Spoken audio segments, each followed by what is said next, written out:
Kids going to college, heading to college, having a real good time. Bye, we'll miss you. Welcome back to Seed Safe Financial. Today we're diving into whether 529 plans are worth it. College feels so foreign compared to when I went to school. In the early 2000s, public and state college costs were only about $2,000 a year in some states. And now those same schools are about $11,800 a year. In absolute dollars, that means paying almost $40,000 more today for a bachelor's degree. In percentage terms, it's even crazier, almost 6 times of an increased cost. If that continues, a child born in the next few years may end up paying $240,000 for a bachelor's degree at the same school. A little terrifying, isn't it? That same beloved growth rate we love for investments can turn on us when we look at the expense side of the equation. But wait, what if college isn't the same in 20 years?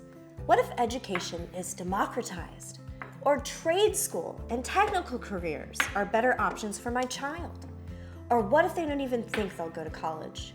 I like to think of financial planning as planning for what you believe is the most likely scenario for the future. If you don't believe college will exist or your child will go, then this video may not be for you. However, if you do think your child will attend a form of college or trade school, then keep on watching. So what exactly is a 529 plan and what are the benefits? Let's break it down. First and foremost, one of the biggest advantages is the tax benefit.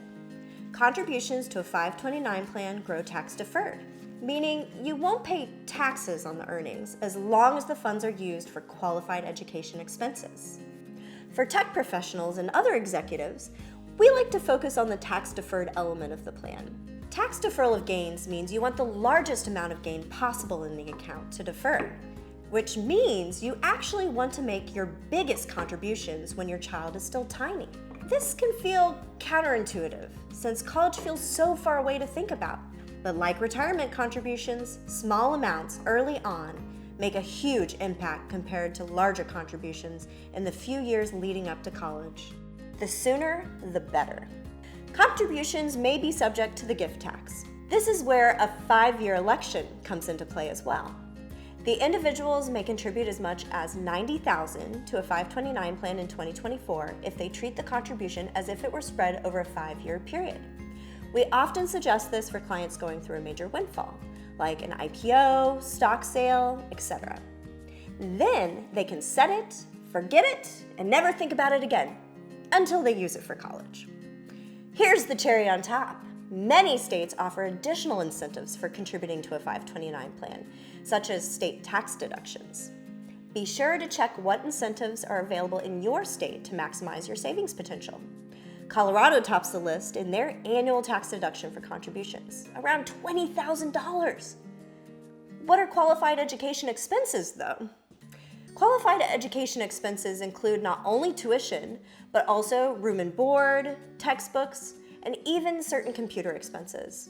This flexibility makes the 529 plan incredibly valuable for covering a wide range of educational needs.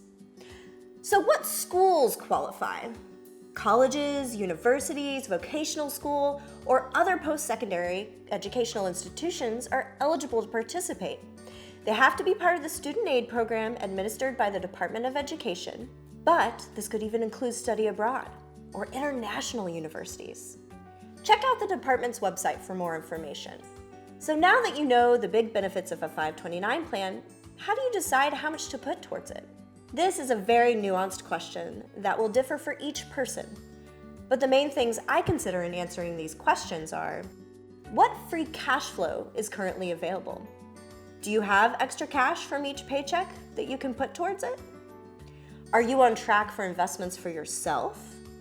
Sadly, there are no student loans for retirees, and your options to support yourself may be more limited. It's important to put your own air mask on before helping your child.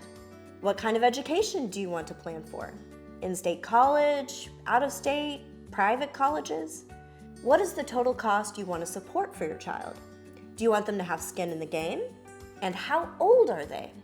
Are they young and able to have the best chance of making the most out of the tax-deferred piece of a 529 plan? Or are they a few years away from college and the growth of the funds may be less likely? Do grandparents or other family members plan to contribute as well? Would you be okay with having too much in a 529 plan? Could that be used to create a multi-generational 529 plan that funds kids and grandkids and their children? The reason I mention this last point is because there is one major drawback. 529 funds that are not used for qualified education expenses are subject to a 10% penalty and income taxes on the gains distributed. So something to think about for sure. In conclusion, a 529 plan is a powerful tool for saving for your child's education, offering tax advantages, flexibility, and potential state incentives. If you're looking to invest in your child's future, a 529 plan may be the perfect solution. I truly hope we figure out a way to make college reasonable again for all children to attend. In my view, a good education is a valuable tool that should be available to all. But what if we don't figure it out as a country? What if the costs do continue to rise? What could college cost in another 10 years for our kids? This is where the 529 plan may be helpful for you. Thanks for tuning in today. If you found this video helpful, be sure to give it a thumbs up and subscribe to our channel for more financial tips and advice. Until next time, grow your wealth.